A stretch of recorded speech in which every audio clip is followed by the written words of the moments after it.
Goodness. Okay, hang on 1 second.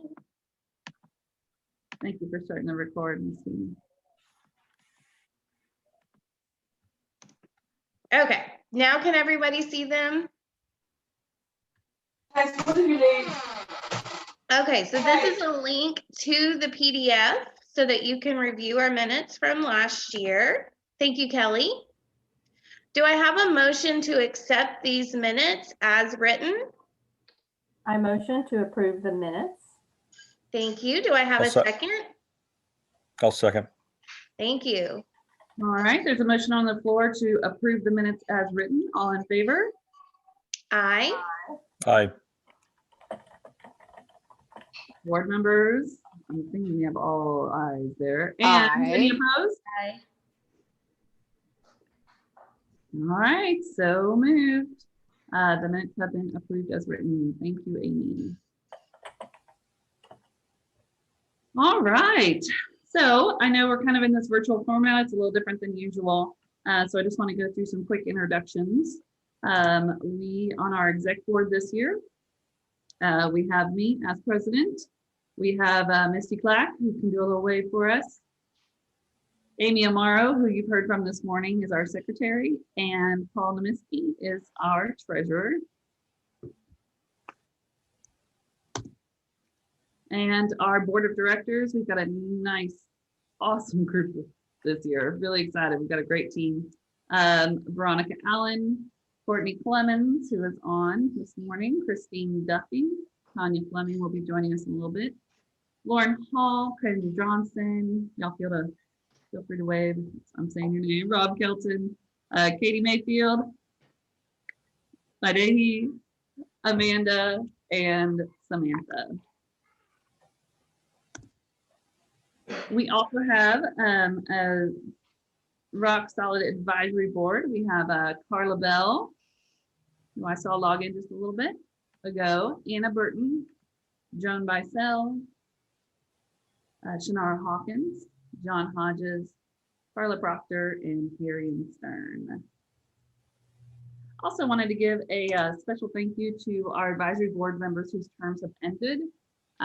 They supported and served us for a number of years, and we're very grateful for them. That's Lexi Barefoot, Justin Bell, Gladys Kolonowski, Evelyn Madu, Margaret Taylor Smith, Pam Quarterman, and Terry Zerber. All right, so do we have any other reports from our officers this morning? No, ma'am. Okay, all right, well, let's just jump right into money. Paul, budget and finance.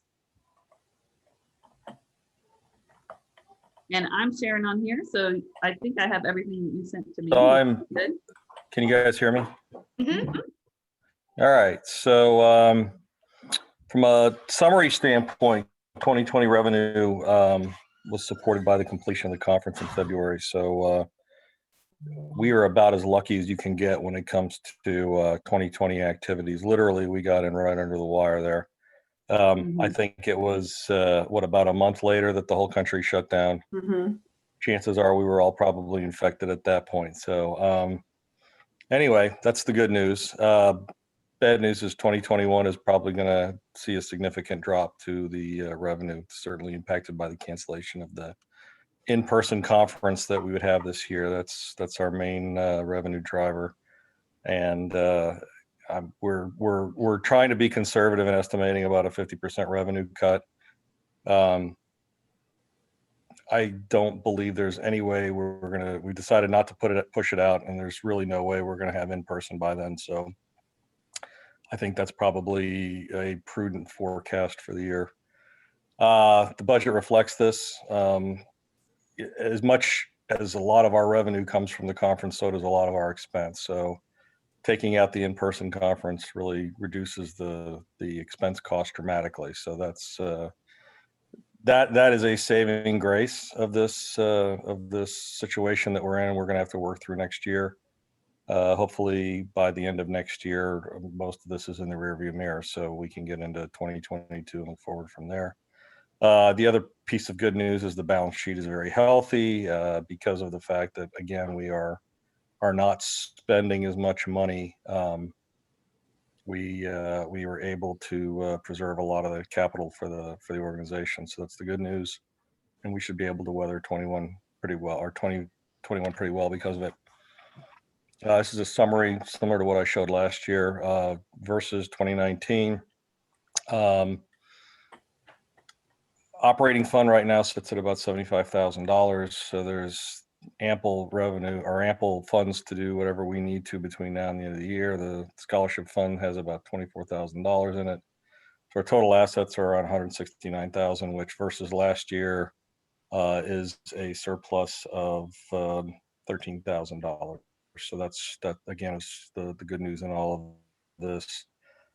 Expenses were significantly higher, but that was really driven by the fact that we had a much larger conference. So when revenue is higher and expenses are higher, that's a good thing. So no real news there, but that's just basically where we're at year to date. And then from a scholarship position, we've awarded 3 this year for a total of $6,800, and there's 3 more on deck. And I believe, is there another slide after this? Yes.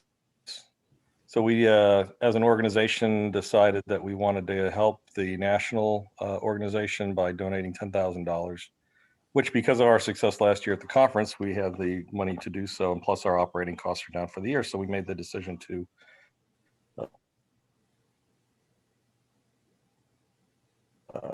as a group to go off and do, and then $1,000 towards translation services to help the IDA conference in Spanish. So 2 big donations in a year where, funding is probably down for most people. So again, it's nice to be in a position to be able to do that. Any questions?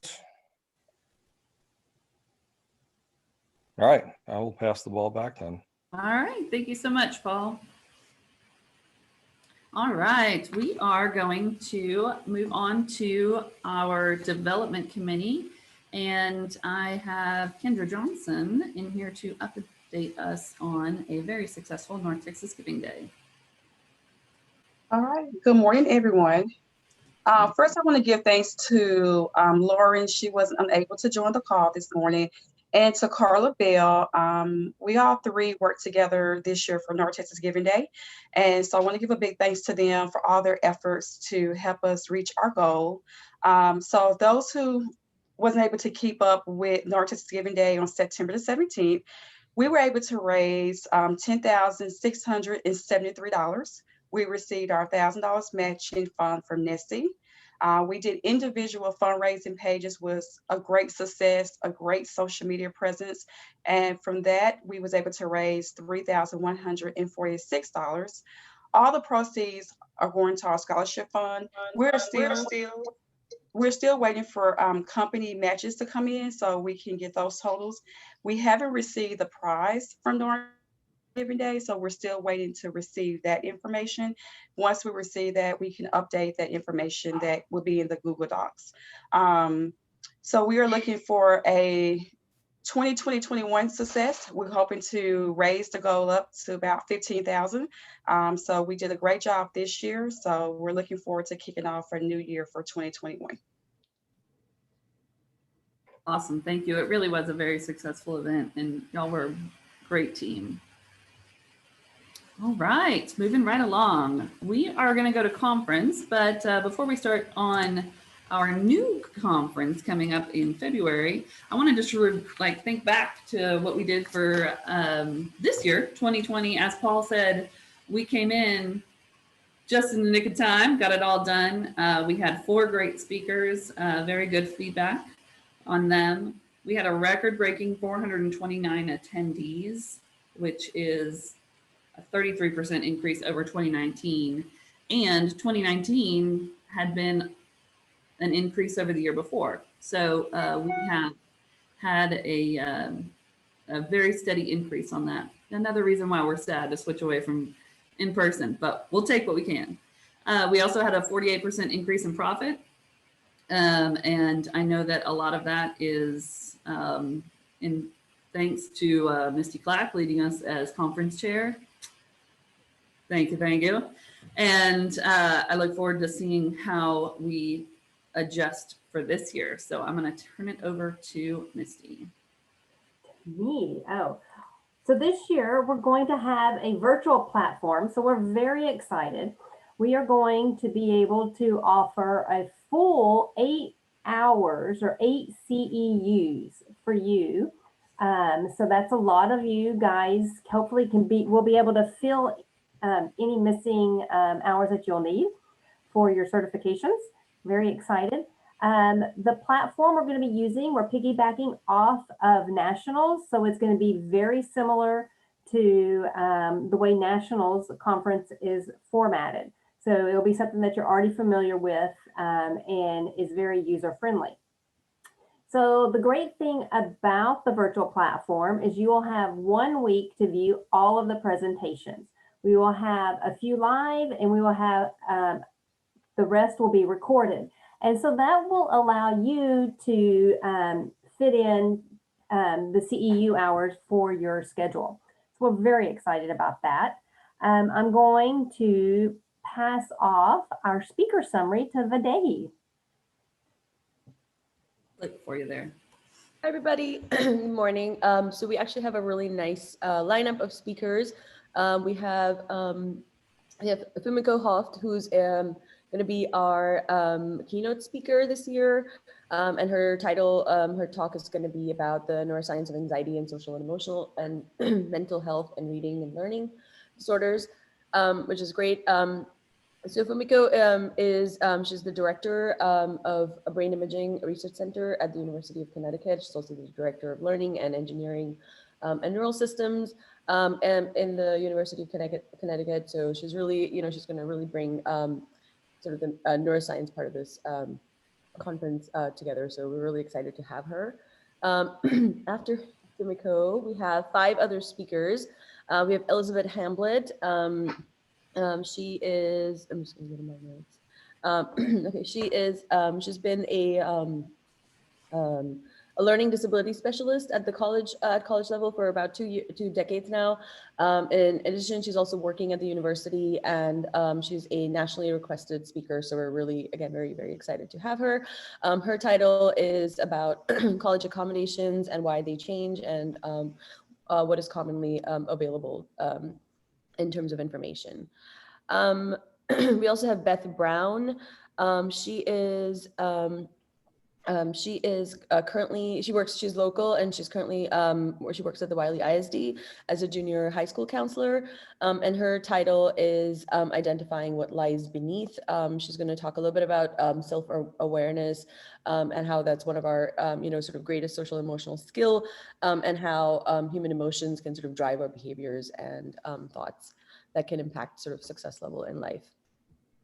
And then we also have Cheryl Chase.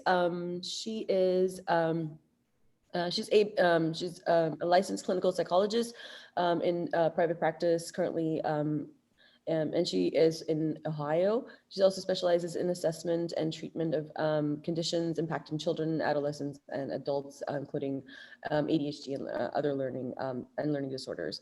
So she's going to be talking about executive functions and learning disorders and what is the link and how we can sort of, how she can help students with learning disabilities. And then finally, oh, there we go. Okay, and we have 2 other speakers, Andre Banks and Mandy Skirberts. So Mandy is an assistant, she's the assistant head of school at the Dallas Academy. So she's also local, which is great. And her talk is going to be about strategies to support students with dyslexia in the COVID-19 situation. So that's really very, very relevant. So we're very happy that she's going to, talk about that and sort of help, students and parents and how they can sort of, how to sort of go through this situation this year.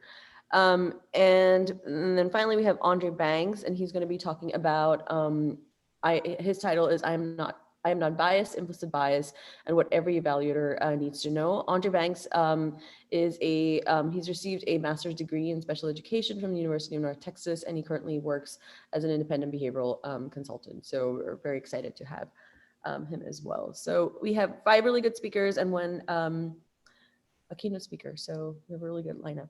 We're very excited, and that I think that should cover all of our 8 hours. Thank you. All right, Misty, what So else do we have related to conference? we have our Excellence in Education Award. As you know, this is what we present every year to one individual. We take submissions from the community, so we welcome you to submit your dyslexia VIP. So that can be a teacher, a therapist, advocate, professional, anyone who demonstrates in practice and commitment to students with dyslexia and related learning differences, and someone that you feel has gone above and beyond. You will be able to find the nomination form on our website and also on our Facebook page through social media. The deadline is November 30th. We welcome you to encourage your parents if you're at a school. We encourage you as a professional to present or nominate an individual, and then we'll have someone to give the award to. Yeah. And then our next fun component is our art contest. So this year we've broadened our age groups to encompass more students with dyslexia. So we now have 4 different groups. So we have kindergarten through 5th grade, 6th through 8th grade, 9th through 12th, and the adult category. There'll be a winner in each of the 4 categories, and then we will have one overall winner. The award will be presented at the conference also. And we are taking submissions through November 30th. And the application and submission form or release and submission form are located on our website and also on social media.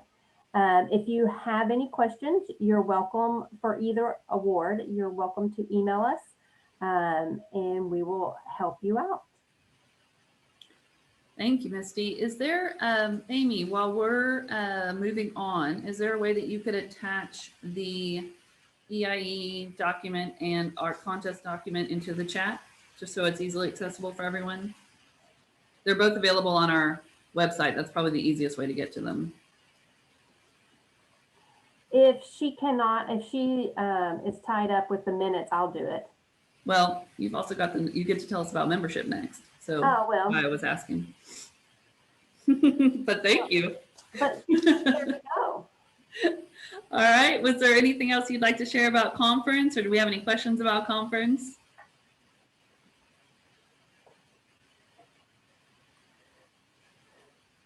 Okay. All right. Misty, So our membership. So as you know, our membership encompasses North Texas, Arkansas, and a portion of Arkansas and parts of Oklahoma. So we have 542 current members, which is so very exciting because we are up from 329 members at this time last year.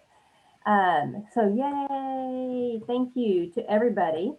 11 of those are organizations or schools, 69 are in Arkansas, and 35 are in Oklahoma, which leaves a 416 here in Texas. As I said, as a branch, we value your membership and your participation and your input. We want to be a board and an organization that listens to our community. So please feel free to share your thoughts and we welcome your suggestions. We have National is offering a great new membership for new teachers and therapists. So you can apply and you will receive your first year membership for free. So how exciting is that? They do have the category on their website. And it says apply versus join. So we welcome you to share this with your fellow therapists or any new teachers or therapists you know about.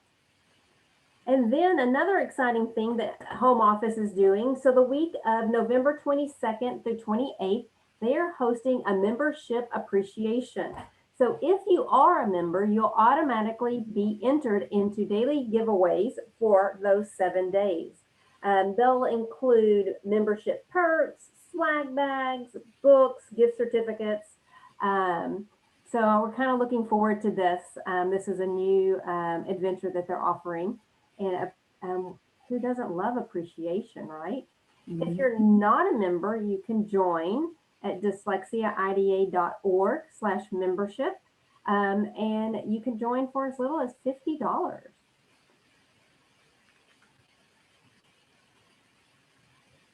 All right. Did you have anything else to present on membership, or does anyone have any questions? I do want to clarify on the classroom membership. I believe that is for a general ed classroom teacher. A dyslexia therapist or would come in under a different category. Okay, thank you. I appreciate that. You're welcome. All right. Samantha, I'm going to hand it over for you for our nominating committee. Thank you. So the nominating committee reports its nominees as follows: for president, Emily Vazinski; for vice president, Misty Clack; and for general membership nominating committee member, Melanie White. Are there any nominations from the membership for president? Hearing no further nominations, nominations for the office of president are closed. Since the office of president is unopposed, the nominating committee declares Emily Vazinski as elected president. Yay.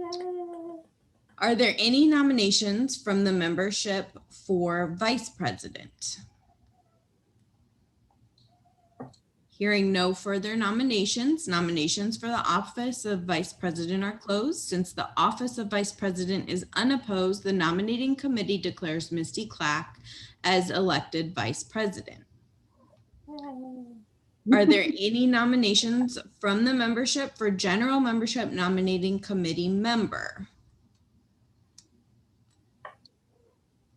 Hearing no further nominations, nominations for the nominating committee are closed. The nominating committee declares Melanie White as elected general membership nominating committee member. If you are interested in joining the Dallas IDA board or would like to find out more about other volunteer opportunities, please feel free to talk with any of the current Dallas IDA board members via chat or by email. Thank you, Samantha. We're official for 2 more years. Yay. All right, we are going to move on to community outreach. Misty. That would be me. So we're very excited. So November, as a board, we've kind of declared that as Adult with Dyslexia Month for our region. So each November, we like to highlight individuals that have dyslexia that are adults. So this year, we have a great panel of 3 individuals that will be joining us on November 9th, which is Monday. Of course, this event is virtual. Naturally. So we have 2 community members. We have a parent, we have a teacher, and we have one of our former art contest winners that will be speaking and answering questions. This year, since our conference theme is deeper than words, and as we all know, that dyslexia runs deeper than just the struggle with reading. So we're focusing on our adult theme of sharing their personal stories, but how they manage stress. Because as we all know, there's lots of stress in the world today. So we welcome you to join us and to share the event. It's on Eventbrite and also on Facebook and our website. And then our next meeting is in January on the 11th. And this is safe issues facing today's youth and how you can help them. And this is through the Grant Halliburton Foundation.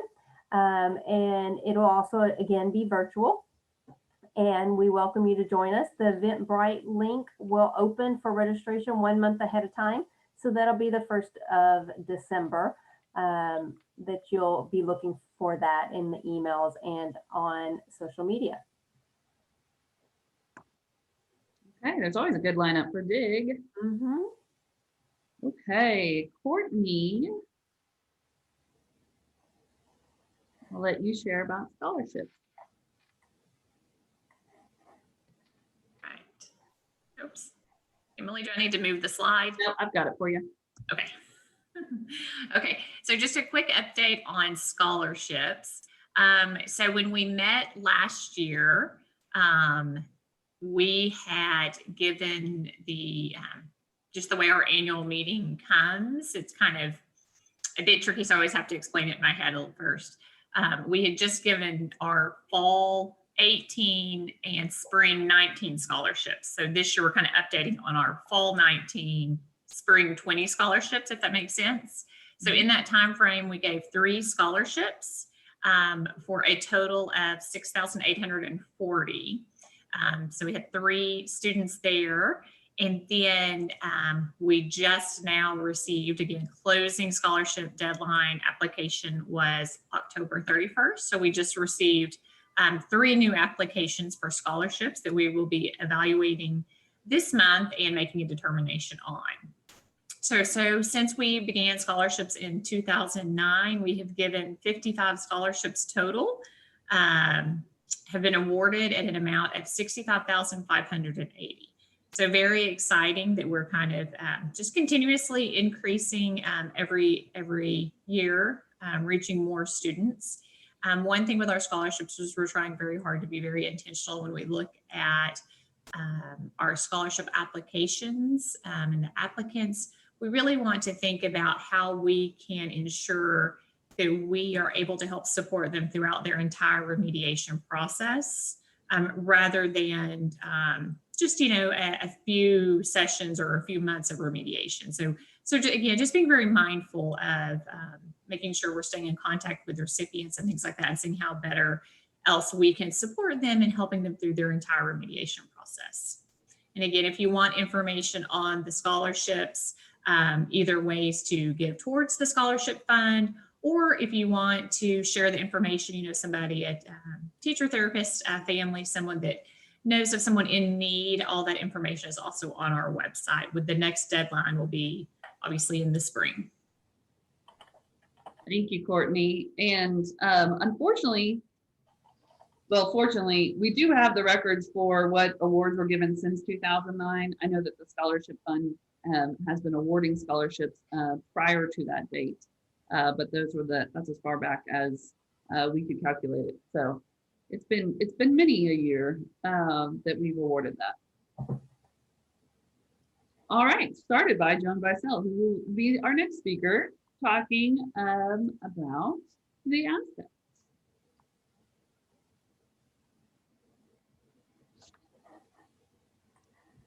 All right, Joan? So I didn't unmute myself, I'm sorry. All right, the fall issue went out at the beginning of September on time, and I must thank Ray, who put it all together for us. She did an exceptional job and was very timely. We focused a lot on the pandemic just because that was affecting all of us. For the spring issue, we have a really exciting lineup. Dr. Hart, Famika is going to be writing an article that will be in line with her presentation. This will be a brand new article that has never been published before. She is writing it just for us. So that's exciting. Mm-hmm. And then we have Dr. Linda Silverman, who is an expert on the 2 exceptional children. She's out of Colorado. And so she wrote an article about identifying and characteristics of 2E children. And she also provided us with a checklist that she uses to recognize twice exceptional children. And then Emily Villamar Robbins is writing a book review on 2 books on twice exceptional children. We also hope to include interviews with the Oaks members. I don't know how that's going, but hopefully that will happen. It will also include the winning art and the winners of the Excellence Award and the Inspiration Award. I also want to start a share column we'll have, members sharing, materials, games, programs that they use, that their students like, that they're finding successful. We'd love to get as many members involved in the asset. Please let us know what topics you want us to pursue that we can get articles on. I'm always looking for ideas and inspiration. And hopefully this article, this next issue, the spring issue, will go out in March. Okay. All right, thank you so much. I realized that I have Joan's email kind of low in that slideshow. So just in case it's been cut off for you, Joan's email is included in the chat if you have some ideas or want to submit for the asset.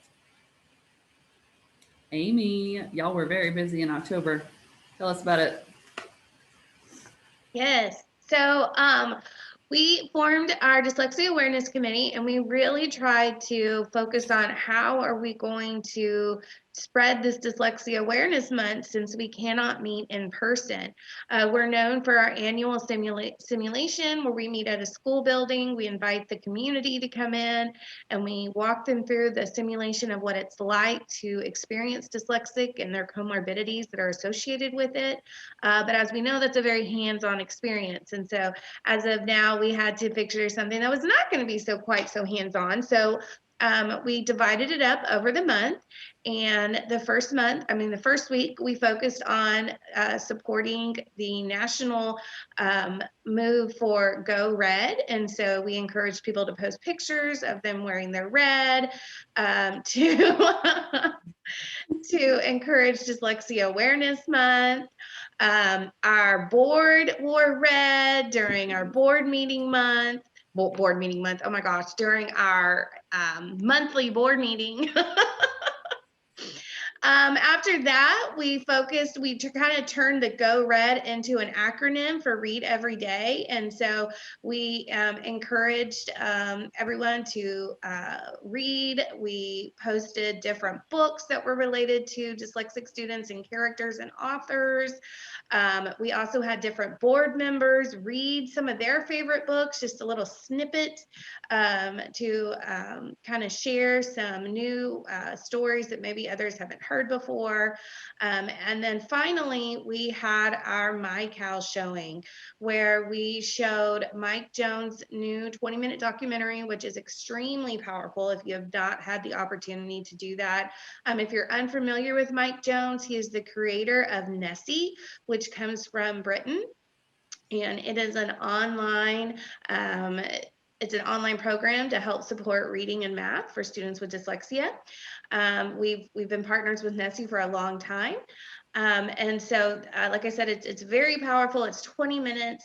Mike is very passionate about supporting dyslexia. He has made all his resources free. It's posted on YouTube. I can post a link to the documentary in our chat here in just a minute. Because if you hadn't had a chance to watch it, please do. We had a wonderful conversation about it afterwards, and it really is very thought-provoking. Wonderful, thank you. Yeah, we're all kind of reinventing things, aren't we, with our new virtual world?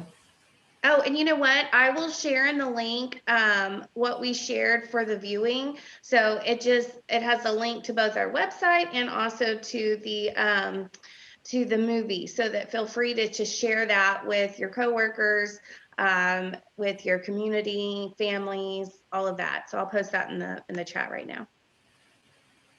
And also in the chat, you'll see that Misty was referencing the Go Red campaign, where it's this really cute little video where everyone's passing the red ball, across the world. Across the world. It was really fun. It's kind of fun. People were really creative, but it shows the country that they're from.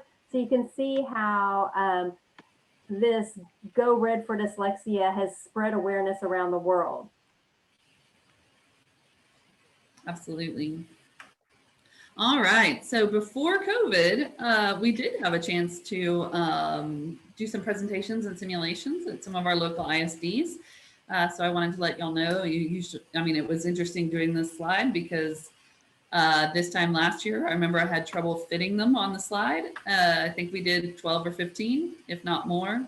But this year we did Highland Park ISD. That one was really interesting. It was the elementary students and focusing on what, just compassion and how they can be compassionate towards those who have dyslexia and just anyone with differences. How ISD, it was their first dyslexia training that they'd ever had up at their school. So we were very honored to get to be a part of that. And Garland ISD presented a great day of learning.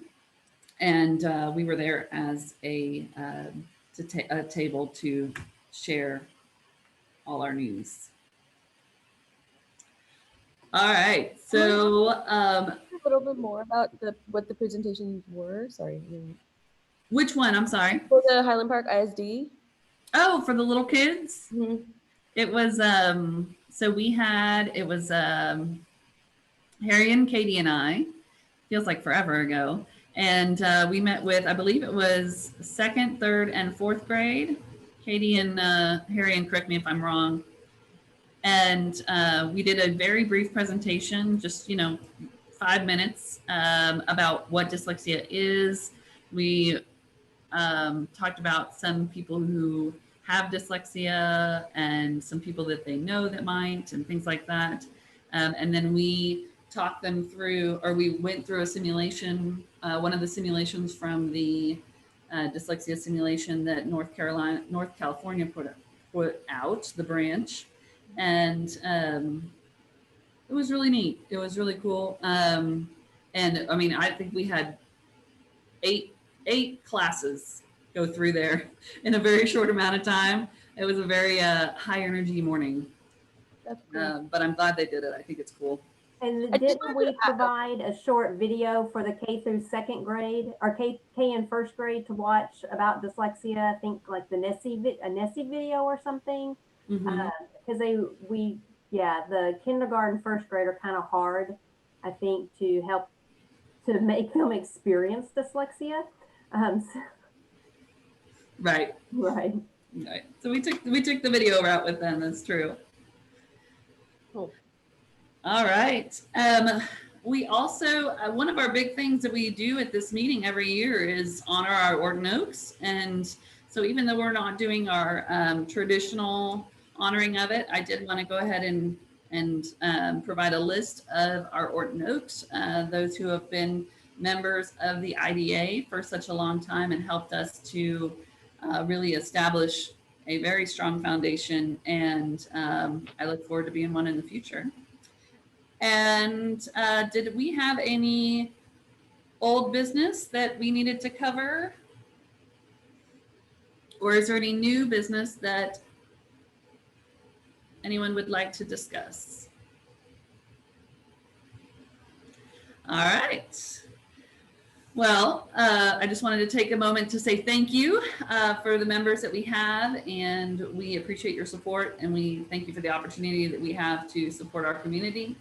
And we look forward to seeing all of you in February at our meeting or at our conference, and anytime before then with DIG. And keep up with us on social media. And we can't wait to see everybody in person again when we're through all this craziness. All right. May I have a motion? I motion to get out of here. I second that. All right. So I have a motion to adjourn the meeting and a second. Thank you. All in favor? Aye. Any opposed? So done. All right, wonderful. The motion has passed. Our meeting is adjourned. Thank you for sharing your Saturday with us, and have a wonderful rest of the day. Stay safe. Ellie, can I just talk to you for like 2 minutes? Yeah, yeah, I'm on. Let's see. Hey, Emily. Hey, Misty. Can you unshare so that we can see everybody's faces for There we, oh, that's so much easier than that little bitty skinny. It is, but sometimes I think if you're hearing a lot of information that you need to, I it know, helps when you can see it. I do. Oh, no, I agree 100%. Definitely. I am very excited that we had outside attendees, even though it was virtual and different. Absolutely. I'm going to stop the recording if that's okay.